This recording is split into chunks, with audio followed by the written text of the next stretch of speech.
এ যুবকেরা, জীবনে কত কত লাল ঘোড়া ওড়াইলা, একটু মনোযোগ দাও। এই পৃথিবীতে কেউ থাকতে পারবে না, জোরে কোন পারবে নাকি? দুনিয়ার এই জমিন, এই মাটি বড় বেঈমান। জমিনের উপরে যারা বিচরণ করেছে, খেয়াল করে দেখো কেউ আর জমিনের উপর এখন আর নাই। আজ থেকে 70-80 বছর আগের ইতিহাস চিন্তা করলে দেখা যায় আমার বংশের মধ্যে কত মানুষ ছিল তারা আজ পৃথিবীতে চলাফেরা করতে পারে না। এরা কবরের মধ্যে শুয়ে আছে, ইচ্ছে করলেও পরিবারের খোঁজ খবর নেওয়ার শক্তি তাদের নাই, জোরে কোন ঠিক কিনা? এই দুনিয়া থেকে পরকালে চলে যাওয়ার আগে একটি চিন্তা করতে হবে যে আমার জীবনটা 2 ভাগে বিভক্ত। জোরে কোন কয় ভাগে বিভক্ত? একটা হলো ইহকাল, বলেন একটা কোন কাল? কথা কেন? একটা কোন কাল? আর একটা হলো পরকাল। আরেকটা কোন কাল? পরকাল। একটা হলো আল হায়াতুদ দুনিয়া, আর একটা হলো হায়াতুল আখিরাহ। ইহকালীন জীবনে যদি পরকালীন জীবনের পুঁজি তৈরি করে না যাওয়া যায় তাহলে কিন্তু বিপদ আছে না নাই? জোরে কম মুসিবত আছে কিনা জোরে বলেন। আমার মুরব্বী, আমার বাবারা, দাড়ি সাদা হয়ে গেছে, চুল সাদা হয়ে গেছে, দাঁত যেগুলো পড়ে আর সেগুলো ওঠে না, জোরে কোন ঠিক না বেঠিক? ওই মুরব্বী আমার বড় বাবাদেরকে জিজ্ঞাসা করলে দেখবেন তারা বলবে পৃথিবীর স্বাদ কতটুকুন তারা বুঝেই ফেলেছে। এরা বলবে যে দুনিয়ার মধ্যে কেন আসছিলাম? ছোট্ট একটি সময় বিনিময় করার জন্য। জীবনের কত স্বপ্ন এখনো রয়ে গেছে, জীবনের বহু আশা আকাঙ্ক্ষা রয়ে গেছে। কত স্বপ্ন দেখলাম, সব স্বপ্ন স্বপ্নের মতোই রয়ে গেল, বাস্তবায়ন করতে পারলাম না। কিন্তু শরীরের অবস্থায় বলে প্রতিদিন মনে হয় যেন কবর আমাকে ডাকছে, জোরে কোন ঠিক না বেঠিক? যুবক, ভালো করে খেয়াল করে শোনো, দেহের মধ্যে এখন শক্তি আছে। সৌন্দর্য বর্ধন করতে চাইলে তোমার সৌন্দর্য বৃদ্ধি পায়, কিন্তু একজন বড় মানুষকে যদি পার্লারের মধ্যে নিয়ে যদি সারাদিন সাজানো হয়, 12 ঘন্টা পর্যন্ত মালিশ করার পরে যদি রাস্তায় ছেড়ে দেওয়া হয় তাহলে মানুষ বলবে তার বয়স 80 বছর হয়েছে, বোঝা যাবে, জোরে কোন ঠিক না বেঠিক? এই অবস্থা কে বানায় দিয়েছেন? জোরে কোন। ওয়াত্তিনি ওয়াস-সাইতুনি ওয়া তুরি সিনিন ওয়া তুরি সিনিন ওয়া হাযাল বালাদিল আমিন।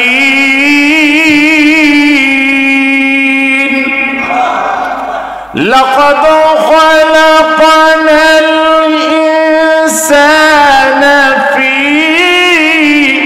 আহসানি তাকবীম। কে বলতেছে? জোরে কোন, আরো জোরে কোন, কে বলছেন? আল্লাহ বলেন, বান্দারে আমি কসম করলাম, কসম করলাম। আল্লাহ একটা কসম কিন্তু করেন নাই, তিনটা কসম করে আল্লাহ বলেন অবশ্যই পৃথিবীতে সবচেয়ে সুন্দর করে আমি বানিয়েছি মানুষ, জোরে কোন ঠিক না বেঠিক? আবার আমি আল্লাহ যখন ইচ্ছে হয় এরপর আমি তোমাদেরকে আসফালা সাফিলিন, একেবারে নিম্ন থেকে নিম্নতর বানিয়ে দেই। পার্লারে গিয়া সাজানোর পরও আর সৌন্দর্য বৃদ্ধি পায় না, জোরে কোন ঠিক কিনা? সে কবর দেশে পরকালীন জিন্দিগি শুরু যখন হয়ে যাবে, আর যখন কিয়ামতের দিন আল্লাহর সামনে হাজির হবেন, হিসাব নিকাশ যখন শুরু হবে, মুসিবতের সময় যখন দেখবেন আলেম ওলামারা রওনা করেছে আল্লাহর জান্নাতের দিকে, আপনি তখন যদি সামনে গিয়ে দাঁড়িয়ে বলেন, আল্লাহ আমি দুনিয়ার মধ্যে ইলম শিখতে পারি নাই, মাদ্রাসায় পড়তে পারি নাই, কিন্তু রে মাবুদ মঙ্গলকান্দি মাদ্রাসার মাহফিলের মধ্যে বসে বসে ওলামায়ে কেরামের কণ্ঠস্থ কোরআনের কথা, হাদিস সুন্নাহর কথা শোনার জন্য অর্ধরাত পর্যন্ত সময় দিয়েছিলাম, ঘন্টার পর ঘন্টা বসে বসে সময় বিনিময় করেছি। আমার আল্লাহ তাআলা হয়তো একই উসিলা করে আমার আপনার মতো গুনাহগার মানুষগুলোকে মাফ করে দিবেন। সুরতে মাহবুবেরা মাহবুবেদা, সুরতে মাহবুবেরা মাহবুবেদা, گر کے راکابل شوات کای مشفقا، সুরতে নে কাগুজি সাদা সবই, সুরতে নে কাগুজি সাদা সবই, নারে দোজখ রাজ খুদের মাকুনি, তিরতা বস্তাও খলকা তিরে মাম, তিরতা বস্তাও খলকা তিরে মাম, খলকে মানন্দে শোবন্দ পীরে মা, আচুনা পীরাস্তে কাশ আগা জিনিস, আচুনা পীরাস্তে কাশ আগা জিনিস, বাচুনা দরিয়াতি মে আম্বা জিনিস। চিল্লা বলেন মারহাবা। এ মুসলমান ভালো করে শোনো আমার যুবক বন্ধুরা, শরীরে শক্তি আছে সেদিকে তাকাইবা না, একটু পরকালমুখী হও। সেদিন কিয়ামতের ময়দানে বিশ্ববিখ্যাত কবি আল্লামা জালালউদ্দিন রুমি, যাকে আমরা বিশ্বকবি বলি, মুছ রাইখা দাড়ি রাইখা, দাড়ি কোনটা মুছ কোনটা বোঝা যায় না, এমন কবিরে আমরা বিশ্বকবি বলি না। জোরে কোন ঠিক না বেঠিক? দাঁড়িয়ার মধ্যে পার্থক্য করার মতন জ্ঞান রাখেন আমি মনে করি এখনো কবি হতে পারে না।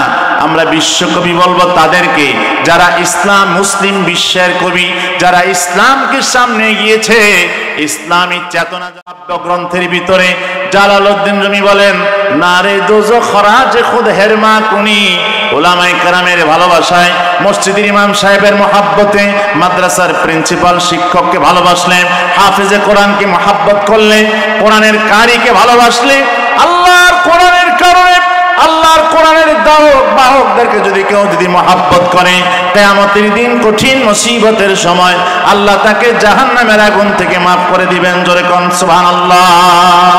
আমার বন্ধুগণ, আমাদের জন্য দুইটা জীবন আল্লাহ বরাদ্দ করে দিয়েছেন। একটা জীবন কিন্তু আমরা ফিল করছি, অনুভব করছি, জোরে কোন ঠিক না বেঠিক? একটা জীবন কিন্তু আমরা এটাকে আমরা উপভোগ করে যাচ্ছি, এটা আমাদের উপভোগ চলছে, কিছুটা আমরা উপভোগ করে ফেলেছি, কিছুটা চলছে, সামনে আল্লাহ বাঁচায় রাখলে আমরা উপভোগ করব। কিন্তু এই জীবনটার শেষ কিন্তু একদিন আছে, জোরে কোন ঠিক না বেঠিক? লিকুল্লি উম্মাতিন আজাল ইয জাআ আজালুহা লা ইস্তাখিরুনা সাআতাও ওয়া লা ইস্তাকদিমুন। আল্লাহ বলেন প্রত্যেকটা মানুষের জন্য, প্রত্যেকটা প্রাণীর জন্য নির্দিষ্ট একটি সময় রয়েছে। ওই সময় যদি তোমার সামনে হাজির হয়, এই সময় থেকে কারোর জন্য আল্লাহ পাক দেরি করো তার হায়াত নিবেন না, আবার কারোর জন্য একটু তাড়াতাড়িও করবেন না। জোরে কোন ঠিক না বেঠিক? এই কথাগুলো সত্য নাকি মিথ্যা? জোরে বলেন। গোটা পৃথিবীর বিজ্ঞানীরা বিভিন্ন রকমের সমস্যার সমাধানের জন্য তারা উদ্ভাবন করেছে বিজ্ঞানের মাধ্যমে। বিজ্ঞান কোথার থেকে আসছে সেটা আমি আর বলতে চাচ্ছি না, এক কথায় এটাই আমি বলে দিলাম, বিজ্ঞানের মূল উৎস হলো আল্লাহ পাকের কোরআন। জোরে কোন ঠিক না বেঠিক? বিজ্ঞানের উৎস হলো আমার রাসূলের জিন্দেগি, এটা আরেক কথা। এবার আমার দিকে তাকান, বিজ্ঞানীরা চিকিৎসা বিজ্ঞানের মাধ্যমে মানুষের জটিল কঠিন রোগ নির্ণয় করার জন্য তারা বিভিন্ন যন্ত্র আবিষ্কার করেছে। আমার বন্ধুগণ, মানুষকে হায়াত বাড়ায় দিতে পারবে, মৃত্যুকে ঠেকায় রাখতে পারবে এমন কোন বিজ্ঞানী পৃথিবীতে আজও পর্যন্ত কোন মা জন্ম দিতে পারে নাই। জোরে কোন ঠিক কিনা? মানুষের মৃত্যু ঠেকাতে পারে এই ব্যাপারে কেউ আজ পর্যন্ত গ্যারান্টি দিতে পারে না, কারণ যারা গ্যারান্টি দেওয়ার জন্য উপযুক্ততা রাখে, যারা চিকিৎসা বিজ্ঞান যারা তৈরি করছে, চিকিৎসা বিজ্ঞান নিয়ে যারা গবেষণা করে, চিকিৎসা বিজ্ঞানের উপর যারা সব সময় কাটায়, ওই মানুষগুলো পর্যন্ত একদিন একের পর একই ভূপৃষ্ঠ ছাড়তে হয়। জোরে কোন ঠিক না বেঠিক? আমার বন্ধুগণ, আমার বাবারা, আল্লাহ পাক এই মরণ তৈরি করলেন, আমাদের জন্য হায়াত তৈরি করলেন। মহান আল্লাহ তাআলা আমাদেরকে আগে, আমরা দেখছি পরিষ্কার ভাষায়, আমাদের হায়াত আগে নাকি মৃত্যু আগে? একটা কথার উত্তর দিবেন, হায়াত আগে না মরণ আগে? কন তো দেখি, জীবন আগে না মরণ আগে? হ্যাঁ, মরণ কি আগে?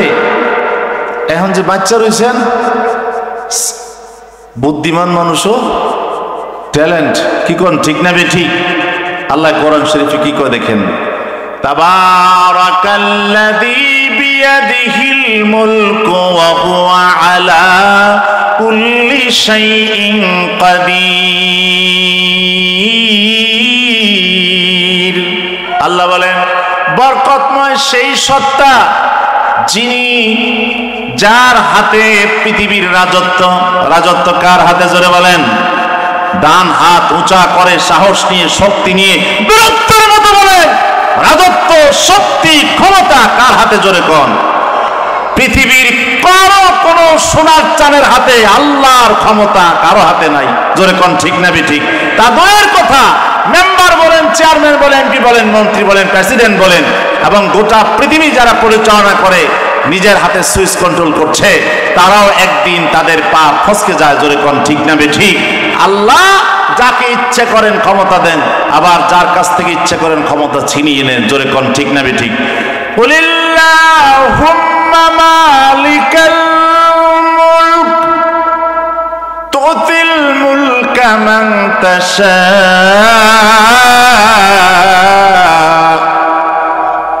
ওয়া তানজিউল মুলকা মিম্মান তাশা। আল্লাহ বলেন যাকে ইচ্ছে করেন আল্লাহ তাকে রাজত্ব দেন। ভালো লাগছে, পছন্দ হয়েছে, পরীক্ষা স্বরূপ যেইটাই হোক ক্ষমতার মধ্যে বসান। আবার যখন আল্লাহর সাথে পৃথিবীর কোন শক্তিধর ক্ষমতাধর যখন আল্লাহর সাথে বুড়াং বৃদ্ধাঙ্গুলি দেখায়, আল্লাহ তাকে কান ধরে আশ্রয়া আবার চেয়ার থেকে নামায়। জোরে কোন ঠিক কিনা? এটা কার ওয়াদা? আল্লাহর ওয়াদা। আল্লাহ বলেন তাবারাকাল্লাযী বিয়াদিহিল মুলকু ওয়া হুয়া আলা কুল্লি শাইইন কাদির। আল্লাহ রাব্বুল আলামিনের হাতে সকল ক্ষমতা। এটা মনে রাখবেন, কেউ যদি মনে করে জনগণের হাতে ক্ষমতা, কেউ যদি মনে করে বিশ্বাস করে জনগণ ক্ষমতার উৎস, তার ঈমান থাকবে না, ঈমান থাকবে না, ঈমান থাকবে না, থাকবে না। জোরে কোন ঠিক কিনা? নামাজ পড়ছেন, সিজদা করছেন, রুকু করছেন, যাকে ভাবতে হবে একটা মেম্বারি দিলেও তিনি দিতে পারেন। জোরে কোন ঠিক না বেঠিক? আল্লাহ তাআলা তার এই সমস্ত সহ্য বীর্য, আল্লাহ পাকের শান শওকত বলার পরে আল্লাহ পাক বলেন সকল ক্ষমতা, সকল শক্তি তো আমার হাতে। তো আমি আল্লাহ তাআলা সবকিছু আমার হাতে। আমি আল্লাহর আর কি পরিচয়? কেন সব ক্ষমতা আমি হাতে রেখেছি? তার একটি আল্লাহ পাক আমাদেরকে একটি এক্সাম্পল দিচ্ছেন, যেটি বাস্তব এক্সাম্পল। আল্লাহ বলেন আল্লাযী খালাকাল মাউতা ওয়াল হায়াতা লিয়াবলুয়াকুম আইয়ুকুম আহসানু আমালা। আল্লাহ বলেন তিনি হচ্ছেন সেই সত্তা, সেই ক্ষমতাধর, শক্তিশালী, যিনি মানুষের আসল জায়গার মধ্যে যিনি মানুষকে বুঝায় দেন, হিসাব নিকাশ পরিষ্কার করে দেন। সেটা হলো আল্লাহ দুইটা জিনিস সৃষ্টি করেছেন, একটা হলো মৃত্যু আর একটা হলো মানুষের জীবন। আমরা বাহ্যিকভাবে দেখতে পাই আমাদের হায়াত আগে, তারপর আমাদের মরণ হয়। জোরে কোন ঠিক না ঠিক? কিন্তু আল্লাহ এখানে বললেন, আগে বললেন মরণের কথা, তারপরে বললেন আল্লাহ পাক হায়াতের কথা। তাইলে কি আমরা আগে একবার মরেছিলাম তারপরে জীবিত হইলাম নাকি? এই প্রশ্ন জ্ঞানী মানুষের মাথার মধ্যে আসে কিনা? যেহেতু আল্লাহ আগে বললেন মৃত্যুর কথা, পরে বললেন হায়াতের কথা, ব্যাপার কি? আগে বলবেন হায়াতের কথা, বাঁচলেই না মরবো, তাহলে আগেই মরলাম, কারণটা কি? তাফসীরের মধ্যে, অনেক তাফসীরের মধ্যে পরিষ্কার এই ব্যাপারে পরিষ্কার করা আছে, সাফ করে বলা আছে মানুষ আসলে এক সময় কিন্তু মৃত ছিল। জোরে কোন কি ছিল? কাইফা তাকফুরুনা বিল্লাহি ওয়া কুনতুম আমওয়াতান ফাআহইয়াকুম সুম্মা ইউমীতুকুম সুম্মা ইউহয়ীকুম সুম্মা ইলাইহি তুরজাউন। মানুষ যে এক সময় মৃত ছিল, আল্লাহ নিজেই পরিষ্কার বলে দিলেন তুমি ছিলে মৃত, এরপর তোমাকে আমি জীবন দান করলাম, আবার তোমাকে আমি মৃত্যু দিব, আবার তোমাকে আমি জীবিত করব। এই কথা কার? জোরে বলেন কার? এখন আমরা কিভাবে মৃত ছিলাম দেখেন। আল্লাহ রাব্বুল আলামিন আমাদেরকে যে মৃত বললেন তার প্র্যাকটিক্যাল যৌক্তিকতা কি? আমরা যখন মায়ের গর্ভে ছিলাম তখন আমরা পানি বা পানির ফোঁটায়, রক্তবিন্দুতে অথবা জমাট রক্তবিন্দুর পরে মাংসপিণ্ডের মধ্যে ছিলাম, যখন আমাদের কোনো হায়াত বা প্রাণ ছিল না। এই যে নিষ্প্রাণ একটি জিনিস, প্রাণ যে ছিল না, এটা একটা মৃত সময় ছিল আমাদের জন্য। আল্লাহ ইচ্ছে করলে পৃথিবীতে আমাদেরকে প্রাণ দিয়ে পাঠায় দেন, আবার ইচ্ছা না করলে আমাদেরকে সেখানে মৃত রেখে দিতে পারতেন। জোরে কোন ঠিক না ঠিক? অথবা দেখেন মুরগি যে পৃথিবীতে বাচ্চা দেয়, মুরগি সরাসরি বাচ্চা দেয় নাকি মুরগি ডিম পাড়ে? জোরে কোন কোনটা পারে? বাচ্চা পারে না ডিম পাড়ে? এই বাচ্চা যে এই ডিম যে পারলো, এই ডিম থেকে যে মুরগি হলো, এই ডিমটা এটাও একটা মৃত জিনিস। এই মৃত ডিম থেকে আল্লাহ পাক আল্লাহর কুদরতে জীবিত বাচ্চা ফুটায় দেন। জোরে কোন ঠিক না বেঠিক? এই জন্য আল্লাহ পাক বললেন আল্লাযী খালাকাল মাউতা ওয়াল হায়াত। আরেকটা জবাব হলো মানুষ অত্যন্ত নিমক খারাপ মানুষ, যে আল্লাহ পাক মানুষকে এত সুন্দর করে বানালেন। আল্লাহ কসম করে বললেন সবচেয়ে সুন্দর আকৃতি দিয়ে পৃথিবীতে আমি মানুষ তৈরি করেছি। ওই মানুষ আল্লাহর সঙ্গে আল্লাহর সমস্ত নিয়ামত পাওয়ার পরে কৃতজ্ঞতা প্রকাশ করে না, বেঈমানি করে। জোরে কোন ঠিক না বেঠিক? মানুষ যেন ক্ষমতা পাওয়ার পরে, শক্তি পাওয়ার পরে, মানুষজন আল্লাহ পাকের নিয়ামত পাওয়ার পরে, ধনী সম্পদশালী হওয়ার পরে, মানুষ তার বড় একটা ক্ষমতা পাওয়ার পরে, শক্তি পাওয়ার পরে এক সময় যেন মানুষ আল্লাহকে ভুলে না যায়, মানুষ যেন আল্লাহকে না ভুলে, সেই জন্য আল্লাহ পাক মৃত্যুর কথা বললেন আগে। ভাবতে হবে তোমাকে, আমি যদি ঘুষ খাই, সুদ খাই, জেনা করি, ব্যভিচার করি, অন্যায় করি, অপরাধ করি, চুরি করি, ডাকাতি করি, অন্যের হক নষ্ট করি, অন্যের উপর অত্যাচার করি, তার উপরে জুলুম করি, যা কিছু করি, প্রত্যেকটা কাজ আমি যা কিছু করি না কেন, প্রত্যেকটা কাজ করার সময় আমাকে ভাবতে হবে আমার কিন্তু একদিন মরা লাগবে। জোরে কোন ঠিক না বেঠিক? এখন এই চিন্তা আমরা কখন করব? আমাদের চারিদিক দিয়ে আমাদের ঈমান হরণকারী শত্রুরা আমাদের উপরে চেপে বসেছে। জোরে কোন ঠিক না বেঠিক? বলবো ঈমানকে সবল করার জন্য সবচাইতে বড় পুরনো ওয়াজ যেটা, সেটা হলো আমাদেরকে পরকালের ভয়, আখিরাতের ভয় অন্তরে মজবুত করতে হবে। জোরে কোন ঠিক না বেঠিক? এই পরকালের ভয় যাদের অন্তরে বেশি বেশি আছে, তাদের কোয়ালিটি আল্লাহ পাক কোরআনুল কারীমের মধ্যে বলছেন 5টা। জোরে বলেন কয়টা? আরো জোরে বলেন কয়টা? 5টা। যারা পরকালে দৃঢ় বিশ্বাসী তাদের গুণ হলো 5টা। আল্লাহ পাক কোরআনুল কারীম বলছেন আলিফ লাম মিম যালিকাল কিতাবু লা রাইবা ফীহি হুদাল লিল মুত্তাকিন। আল্লাহ বলেন এটা এমন কিতাব, এ কোরআন আমি মুত্তাকিদের জন্য, পরহেজগারদের জন্য আমি এটাকে পথ প্রদর্শক বানিয়ে দিয়েছি। মুত্তাকির পরিচিতি দিকে আল্লাহ পাক বলেন আল্লাযীনা ইউমিনুনা বিল গায়বি ওয়া ইউকিমুনাস সালাতা ওয়া মিম্মা রাযাকনাহুম ইউনফিকুন। যারা গায়বী বিশ্বাস করে, অর্থাৎ কবরের আযাব বিশ্বাস করে, জান্নাত জাহান্নাম বিশ্বাস করে, হাসরের ময়দান সহ আল্লাহ দেখা যায় না সমুদায় তামাম অদৃশ্য ঈমানের বিষয়গুলোতে যারা বিশ্বাসী, নামাজ কায়েম করে, আল্লাহর দেওয়া সম্পদ থেকে আল্লাহর রাস্তায় ব্যয় করে। এরপরে 4 নাম্বার হলো ওয়াল্লাযীনা ইউমিনুনা বিমা উনসিলা ইলাইকা ওয়া মা উনসিলা মিন ক্বাবলিক। যারা কোরআনকে বিশ্বাস করে, কোরআনের পূর্ববর্তী 5 নম্বরে বিগত যত ওহী আকাশ থেকে আল্লাহ নাজিল করেছেন তামাম ওহীতে যারা বিশ্বাসী, 5টা গুণ যাদের আছে, আল্লাহ রাব্বুল আলামিন বলেন এই মানুষগুলো আখিরাতের প্রতি, পরকালের প্রতি তারা দৃঢ় বিশ্বাসী। জোরে বলেন সুবহানাল্লাহ। আমার বন্ধুগণ, এই গুণগুলো যাদের ভিতর আছে তারা পরকালে বিশ্বাসী। আল্লাহ রাব্বুল আলামিন বলেন আমি দুনিয়ার মধ্যে হায়াত আর জীবন আর মরণ সৃষ্টি করেছি, তার কারণ হলো এই ধরনের দৃঢ় বিশ্বাসী কারা, আর এই বিশ্বাস নিয়ে কারা সামনে অগ্রসর হচ্ছে। আর যারা নাকি ঈমানদার বলে দাবি করলো, আল্লাহ পাকের নাফরমানি করলো, আল্লাহ পাকের সমস্ত অনিষিদ্ধ কাজের মধ্যে তারা পা দিল, হাত দিল, আল্লাহ নিষিদ্ধ কাজ থেকে নিজকে ফেরায় রাখে নাই, ওই মানুষগুলোকে পার্থক্য করার জন্য লিনাবলুয়া আইয়ুকুম আহসানু আমালা, কে নেক কাজ করেছে তার নেক কাজকে স্পষ্ট করার জন্য, পরীক্ষিত করার জন্য, বোঝার জন্য ভালো কাজগুলো কে করেছে। এই জন্য আল্লাহ পাক হায়াত রেখেছেন, আল্লাহ পাক মরণও রেখেছেন। মানুষ যদি শত শত বছর পর্যন্ত বেঁচে থাকতো, না মরতো, তাহলে আল্লাহ রাব্বুল আলামিন যে একজন আছেন এই জিনিসটা মানুষ কিন্তু ভুলেও যেত। জোরে কোন ঠিক না ঠিক? শুধুমাত্র একটা জিনিস, মৃত্যু থাকার কারণে জানাজাতে পড়ি আমরা, প্রায় সময় মানুষ মারা যায়, মৃত্যুর সংবাদ কানে আসে।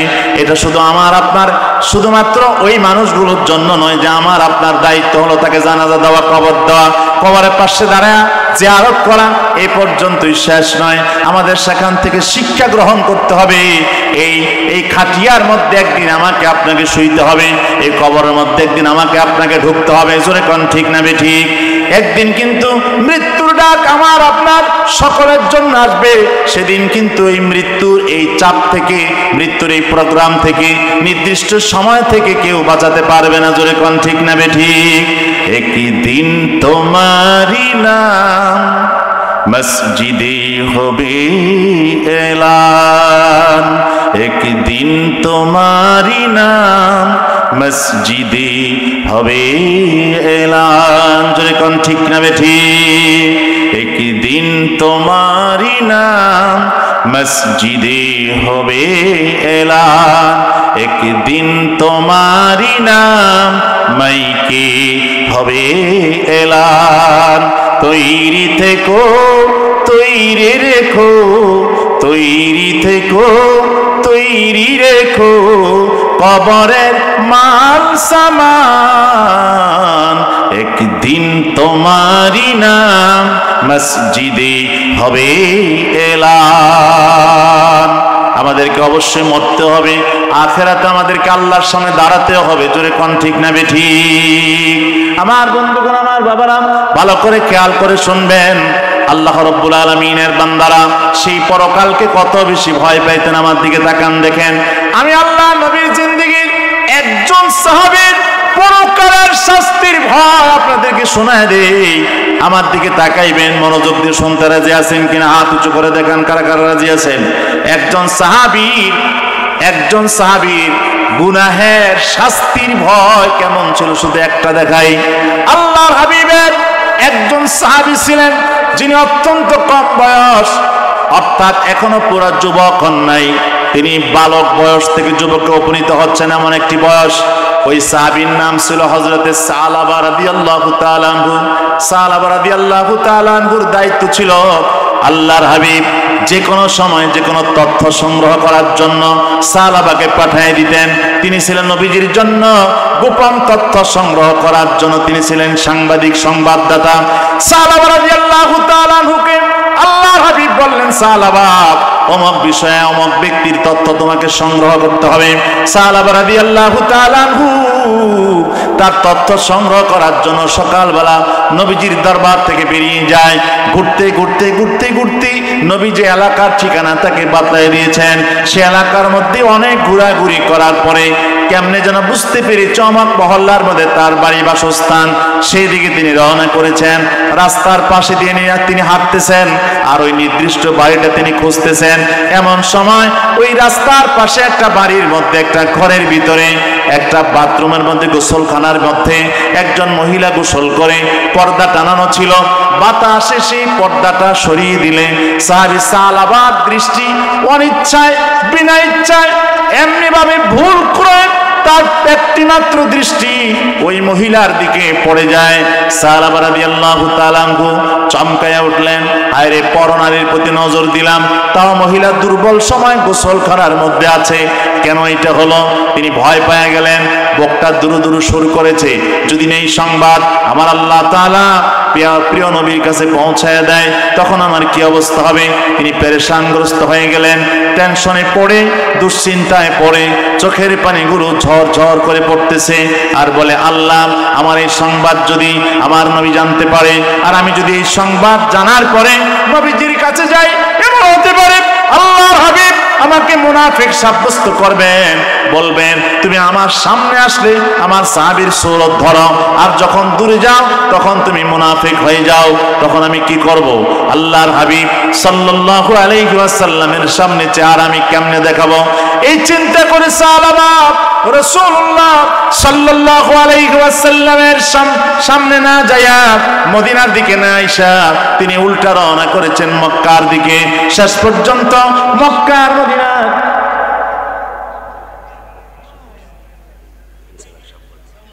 কইলে তো আমি আরো আগে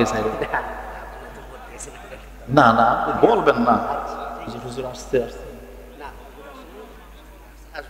এমনি কয় মানুষের ওয়াজ টোয়াজ ভাঙ্গে দিয়ে একটা কাগজ দিলে তো আমি বুঝি। আচ্ছা, বক্তা নিয়ে হুজুর নিয়ে আসেন, নিয়ে আসেন, তো জিকির করেন, লা ইলাহা ইল্লাল্লাহ, লা ইলাহা,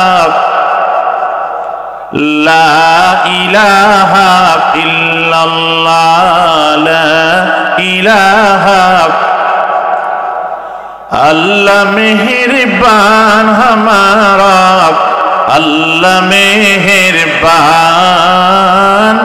अल्लाह मेहरबान, ला इलाहा इल्लल्लाह, ला इलाहा,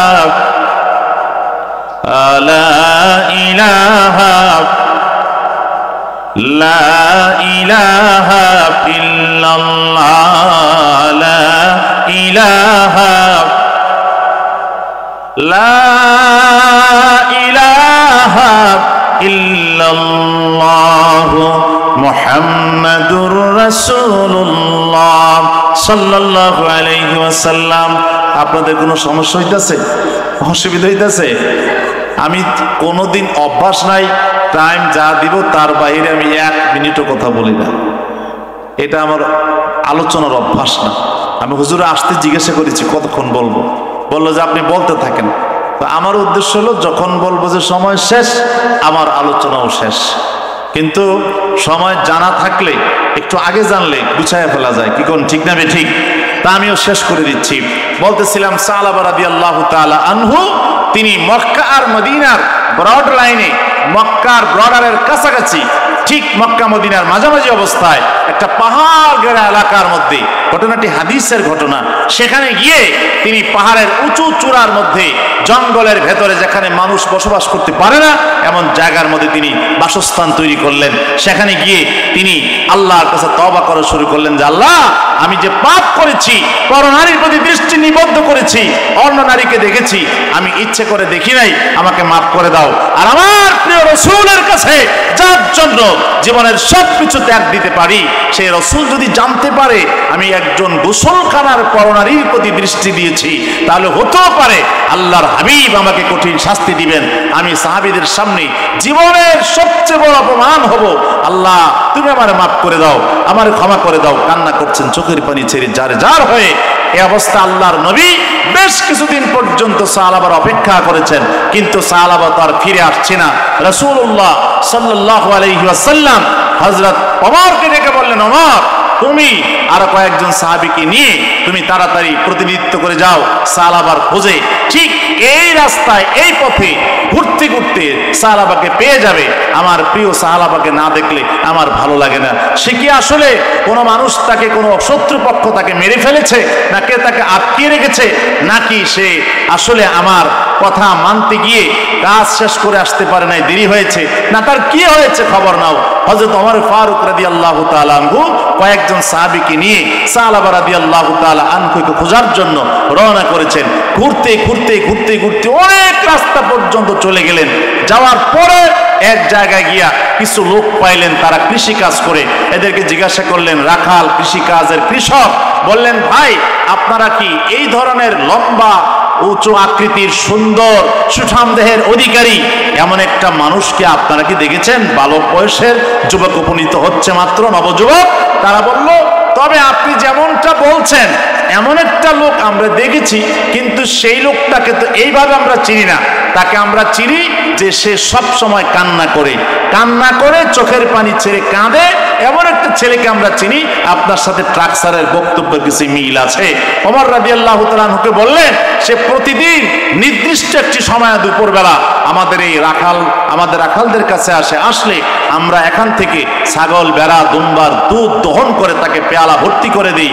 সে সেই দুধগুলো পান করে, দুধ পান করার সময় তার চোখ থেকে যে পানি পড়ে, চোখের পানিগুলো দুধের সাথে মিশ্রিত হয়ে যায়। চিৎকার মেরে বলেন সুবহানাল্লাহ।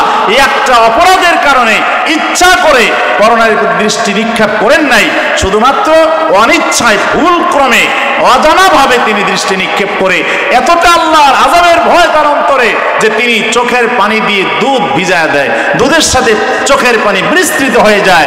লোকগুলোর বক্তব্য শোনার পরে ওমর ফারুক রাদিয়াল্লাহু তাআলা আনহু বললেন, তাহলে সে কখন নামে? বা আপনারা একটু অপেক্ষা করেন, দেখবেন সময় হয়ে আসছে। হযরত ওমর ফারুক রাদিয়াল্লাহু তাআলা আনহু তার সঙ্গীদেরকে নিয়ে তিনি অপেক্ষা করছেন। ঠিক সময় মতো যখন তিনি নেমে আসেন দুধ খাওয়ার জন্য বা এখানে তার প্রয়োজনে আসেন, এমন একটা সময় ঠিকই তিনি বেরিয়ে আসছেন। ওমর ফারুক রাদিয়াল্লাহু তাআলা আনহু হযরতে সাহাবায়ে কেরামদেরকে বললেন, শোনো, ওই যে নেমে আসছে যে যুবক সালাবা নাকি? সবাই বলতেছে সালাবার মতো শারীরিক গঠন দেখা যায়, তবে চেহারা চুলের যে পরিস্থিতি উস্কো চুল পাগলের মতো দেখা যায়। মনে হয় যেন এটা সালাবা নয়, এটা মনে হয় একটা পাগল বা অন্য কিছু, মনে হয় সালাবা না।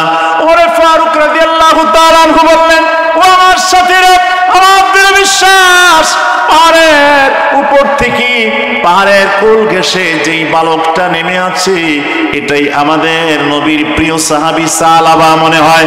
একটু সামনে এগিয়ে যাও। সবাই সামনে এগিয়ে গেলেন। সামনে এগিয়ে যাওয়ার পরে নিশ্চিত হয়ে গেলেন যেটা সালাবা। ওমর ফারুক তার হাতের মধ্যে খপ করে ধরে ফেললেন, ধরে বললেন, তুমি নাকি সালাবা? কয় হ্যাঁ। এবার ওমর তাকে আবার ছেড়ে দিলেন। তিনি গেলেন দুধ পান করার জন্য। ওমর ফারুক বলেন, আমি তাকিয়ে দেখলাম যে সে দুধের মধ্যে মুখ যখন লাগায় চোখের পানিগুলো এমন ভাবে পড়ছে আল্লাহর ভয়ে, আখিরাতের আযাবের ভয়ে, জাহান্নামের ভয়ে, কবরের আযাবের ভয়ে, মৃত্যুর পেরেশানির কারণে যে চোখের পানিগুলো দুধের পেয়ালার মধ্যে মিশে যায়। যখন দুধ পান করা শেষ হয়ে যায়, ওমর ফারুক রাদিয়াল্লাহু তাআলা আনহু বললেন, সালাবা, তুমি কি বুঝতে পেরেছো আমাদেরকে কে পাঠিয়েছেন? আমাদেরকে পাঠিয়েছেন আখিরি জামানার নবী মুহাম্মদুর রাসূলুল্লাহ সাল্লাল্লাহু আলাইহি ওয়াসাল্লাম। তোমাকে আমার সঙ্গে অবশ্যই যেতে হবে। হযরতে সালাবা বলেন, ওমর, যেতে বাধ্য আছি। আমাকে একটা বিষয় নিশ্চিত করতে পারবা কিনা? বলো, কয় কোন বিষয়টা? তুমি বলো দেখি, আল্লাহর নবীর কাছে এই কয়েকদিনের মধ্যে মুনাফিক সম্পর্কে কোন আয়াত নাজিল হয়েছে কিনা বলো, অথবা আল্লাহর নবী আমি সাহাবাকে মুনাফিক সাব্যস্ত করেছেন, ঘোষণা করেছেন, এমন কোন কথা বলছে নাকি? কয় না, কোনটাই সঠিক না, আয়াত নাজিল হতে শুনি নাই। আর তোমাকে নবীজি মুনাফিক বলছেন তাও আমরা জানি না। এবার হযরত সাহাবা বললেন, ওমর, তার কারণ হলো আমি এই রকম একটা অপরাধ করেছি। রাস্তার পাশ দিয়ে আমি এই মদিনার নবী করিম সাল্লাল্লাহু আলাইহি সাল্লামের গভর্নমেন্টের কোনো না কোনো একটা সংবাদ আমি তথ্য নেওয়ার জন্য আমি ঘুরছি। হঠাৎ করে একটা ঘরের ভিতরে গোসলখানার মধ্যে পর্দা লাগাইয়া নারী গোসল করে, ওই যুবতী নারীর প্রতি আমার দৃষ্টি নিক্ষেপ হয়েছে। ভুলের কারণে, ইচ্ছাকৃতভাবে নয়। আমি সেই গুনাহের ভয়ে, শাস্তির ভয়ে আল্লাহর নবীর সামনে কেমনে যাব? আল্লাহ আমাকে কিয়ামতের দিন শাস্তি দিবেন। অপরাধের জন্য আমার মৃত্যুর সময় কি পরিহাস হবে, সেই জন্য আমি কাঁদতে কাঁদতে পাহাড়ের উপরে এসে আমার বাসস্থান তৈরি করে তওবা করছি। ওমর, বলো দেখি, আল্লাহর নবী আমাকে আবার বিচারের কাঠগড়ায় দাঁড় করে অপমান করেন কিনা, এটা আমার ভয় লাগে। ওমর বলে, এত তোমার সুন্দর কথা শোনার সময় নাই। আল্লাহর হাবিব যেই কোনো অর্ডার যদি আমাকে করে, আদেশ মানার জন্য আমি প্রস্তুত থাকি। চলো আমার সঙ্গে, চলো, তোমাকে নিয়ে যাব। এবার তাকে জোর করে ধরে নিয়ে গেলেন রাসূলের দরবারে। আল্লাহর হাবিবের সামনে সাহাবা দাঁড়ালেন। আল্লাহর হাবিব সাহাবার দিকে তাকিয়ে আছেন। সাহাবার চোখের পানিগুলো চোখের কোণা থেকে টপ টপ করে বেয়ে পড়ছে। আল্লাহর হাবিবও তার ভালোবাসায় চোখের পানি ছেড়ে কেঁদে দিলেন। সাহাবাকে বললেন, বসো। সাহাবা বসলেন। বসার পরে নবী আকরাম সাল্লাল্লাহু আলাইহি ওয়াসাল্লাম বললেন, তোমার চেহারায় বলেন, তোমার শারীরিক অবস্থায় বলেন, তুমি অনেক অনেক পেরেশানগ্রস্ত, তুমি অনেক অনেক টেনশন মুখর। তুমি এখানে আরাম করো, তোমার মাথাটা আমি নবীজির কোলের মধ্যে রাখো। জোরে কোন সুবহানাল্লাহ। রাসূল পাক সাল্লাল্লাহু আলাইহি ওয়াসাল্লামের কোলের মধ্যে সালাবা মাথা রাখলেন। মাথা রেখে শুয়ে শুয়ে সমস্ত স্ত্রী বললেন, ইয়া রাসূলুল্লাহ, আমি অপরাধ করেছি, পরনারী গোসল করছি, সেখানে আমার দৃষ্টি পড়েছে, এই অন্যায়টা আমি করেছি। এখন আপনার সামনে ভয়ে আসি না, আল্লাহর কাছে আমি তওবা করছি। সেই পাহাড়ের উঁচু চূড়ার মধ্যে নির্জন জায়গার মধ্যে বসে আল্লাহর হাবিবের কাছে কথাগুলো যখন শেষ হয়ে যায়, নবী আকরাম সাল্লাল্লাহু আলাইহি ওয়াসাল্লাম নিজের হাত মুবারক সালাবার মাথার উপরে কপালের উপরে বুলাচ্ছেন, চারার মধ্যে বুলাচ্ছেন। সাহাবা কান্দে আর বলে, ইয়া রাসূলুল্লাহ ওয়া ইয়া হাবিবাল্লাহ, আমার মতো অপরাধীর মাথা আপনার কোলের মধ্যে শোভা পায় না, আমার মাথা আপনার কোল থেকে নিচে নামাইয়া দেন। আমার নবী ডেকে বলে, সাহাবা, তোমার আল্লাহর আযাবের ভয়ে তুমি যে কান্না করেছো, এই কান্না আল্লাহর কাছে এত বেশি পছন্দ হয়ে গেছে তুমি জানো না। আল্লাহ তোমার জিন্দেগীর গুনাহ শুধুমাত্র ওই পরনারীর দৃষ্টি নিক্ষেপের গুনাহ নয়, গোটা জিন্দেগীর গুনাহ আল্লাহ তাআলা মাফ করে দিয়েছেন।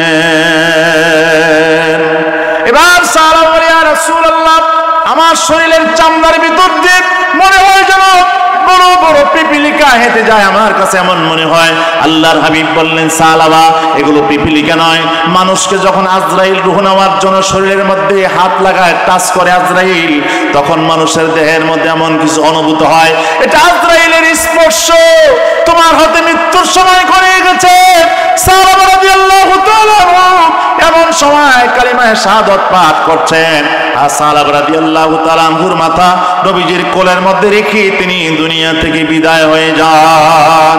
আল্লাহ নবী বললেন, কবর খোলো, সাহাবারে গোসল দাও, কাফন পরাও। গোসল দেওয়া হলো, কাফন পরা হলো, জানাজা শেষ করা হলো, খাট কান্দের মধ্যে নিয়ে কবরের দিকে রওনা দেওয়া হলো। যখন কবরের দিকে রওনা দিয়েছেন সাহাবীরা, খাট কান্দে করে রওনা করেছেন, সবচেয়ে সামনে যিনি তিনি হলেন আর কেউ না, রাহমাতুল লিল আলামিন, খাতামুন নবীন, শফিউল মুজনিবিন, মুহাম্মদুর রাসূলুল্লাহ সাল্লাল্লাহু আলাইহি ওয়াসাল্লাম খাটিয়ার সামনে হাঁটছেন। সাহাবীরা পেছনে পেছনে পেছনে পেছনে অনুসরণ করে হাঁটছে। হযরত ওমর তাকায়া দেখেন, সাহাবীরা তাকিয়ে দেখছেন, আল্লাহর হাবিব রাস্তা দিয়া সাহাবার লাশের সঙ্গে এমন ভাবে যাচ্ছেন, মনে হয় যেন রাস্তার মধ্যে অনেক পানি বা কাদা আছে।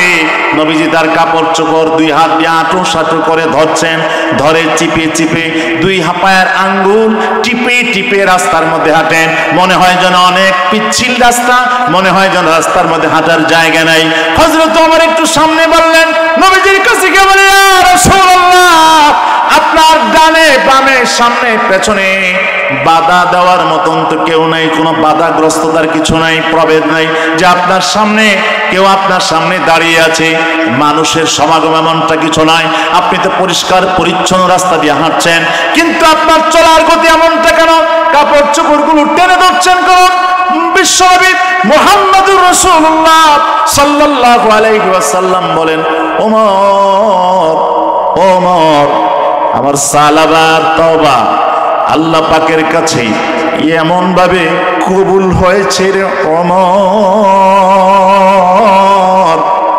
সালাবাকে আল্লাহ তাআলা এমন ভাবে মাফ করেছেন। আর সালাবার মর্যাদা আল্লাহ তওবার কারণে, আখিরাতের ভয়ে যে তওবা করেছে, আল্লাহ তাআলা সালাবার মর্যাদা, সালাবার মূল্য পৃথিবীতে আল্লাহ তো বাড়ায় দিয়েছেন। আকাশ থেকে এত বেশি ফেরেশতা সাহাবার লাশের সঙ্গে সব শুভেচ্ছা স্বাগতম জানায়, আলাম সালাম জানায়, তার লাশকে কবরে শোয়াবার জন্য তারা দলবদ্ধভাবে নেমেছে। এত ফেরেশতা, এত সংখ্যার ফেরেশতা, ও ওমর, আমি পাও মাটির মধ্যে ফেলার মতন জায়গা পাই না। এ পর্যন্তই থাকুক, লম্বা করলে সময় নষ্ট হবে, তারপরে বেশি বলা হয়ে গেছে। আল্লাহ পাক আমাদের অন্তরের মধ্যে পরকালের ভয় জাগ্রত করুক, দুনিয়ার লোভ লালসা পৃথিবীর আকর্ষণ আল্লাহ আমাদের অন্তর থেকে মুছে দেখ, জোরে বলেন আমিন। রাসূল পাক সাল্লাল্লাহু আলাইহি ওয়াসাল্লাম বলছেন, পৃথিবীর স্বাদ মিটাবার জন্য মৃত্যু যথেষ্ট। মৃত্যুর কথা চিন্তা করেন। একজন সাহাবী জিজ্ঞাসা করেছে, ইয়া রাসূলুল্লাহ সাল্লাল্লাহু আলাইহি ওয়াসাল্লাম, এই পৃথিবীতে সবচেয়ে বেশি বুদ্ধিমান চালাককে আমরা মনে করি চালাক ওই ব্যক্তি যে মানুষকে ধোঁকা দিতে পারে। জোরে কোন, ঠিক কিনা কথা কোন? আল্লাহর হাবিব বললেন পৃথিবীতে বুদ্ধিমান চালাক হলো সেই ব্যক্তি যে ব্যক্তি সবচেয়ে বেশি বেশি মৃত্যুকে স্মরণ করে। জোরে কোন সুবহানাল্লাহ। আমরা বুদ্ধিমান হতে চাই, আমরা বুদ্ধিজীবী হতে চাই, আমরা জ্ঞানী হতে চাই। অতএব আমরা মরণকে সামনে রেখে, মরণকে বরণ করে রেখে নিজের জীবনকে সুন্দর করব। আর এই মরণের চিন্তাটা শুধু ঘরের ভিতরে কেতাবালিশের লেপের তলে নয়, মরণের চিন্তা আমার দেশের সে মানুষগুলো করতে হবে যাদের হাতে শক্তি থাকে, ক্ষমতা থাকে, মেম্বারি থাকে, চেয়ারম্যান থাকে, এমপি হওয়ার যোগ্যতা যারা রাখে, যারা মন্ত্রী হয়, প্রেসিডেন্ট হয় এবং যারা দেশের আমলা হয়, বড় বড় পদে যারা পদ অলঙ্কৃত করে, তাদের অন্তরে আল্লাহর ভয়, আখিরাতের ভয় বেশি থাকতে হবে। আর না হলে দেশের সম্পদ বণ্টিত করে তারা। জোরে কোন, ঠিক না ঠিক?